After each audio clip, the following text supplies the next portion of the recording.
একটা কথা বলতেই হয়, আজকে থেকে 10 বছর আগে যেই জমির দাম 10 লাখ ছিল, এখন যে দেখেন সেই জমির দাম 2 কোটি টাকা, 4 কোটি টাকা।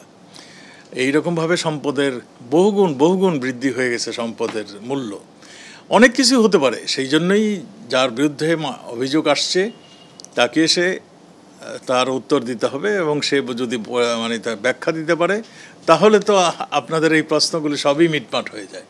আমি মনে করি যে এইগুলি মানে আসুক, তার নামে যেগুলি আসছে তিনি এটার জবাব দিবেন। যদি জবাব না দিতে পারে তখন আমরা বলবো সে দুর্নীতিবাজ। যেগুলি শুনছি মানে তার এতগুলি অবৈধ সম্পত্তি, তাকে তো ডাকা হয়নি।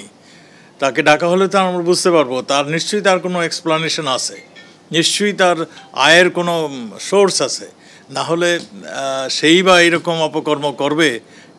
এইটা তো তাকে সুযোগ দিতে হবে, সে সুযোগ পেলে নিশ্চয়ই আসবেন, কথা বলবেন, তাহলেই বোঝা যাবে তার কতখানি অবৈধ, কতখানি তিনি তার নিজস্ব সম্পদ দিয়ে বৃদ্ধি করেছেন।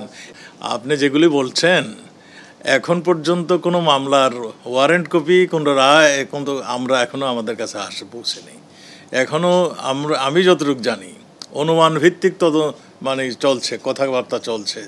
এখনও কোনো মানে তার বিরুদ্ধে সঠিকভাবে কোনো অভিযোগ উত্থাপন হয়নি।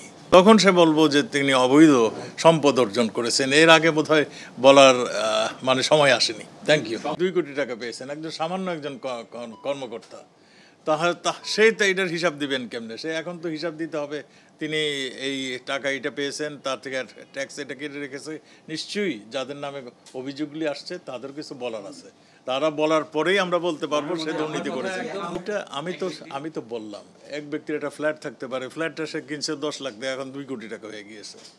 এক ব্যক্তির একটা জায়গার দাম, সে পৈতৃক সম্পত্তি পেয়েছেন 1 লাখ টাকার, সে এটা বিক্রি করে সেই আমলেই আমি একজনের খবর জানি, কালকে আমাকে এসে বলছিলেন যে তিনি তার বাড়ি একর হয়েছে 3 গুণ দাম পেয়েছেন, তিনি তার ভাগই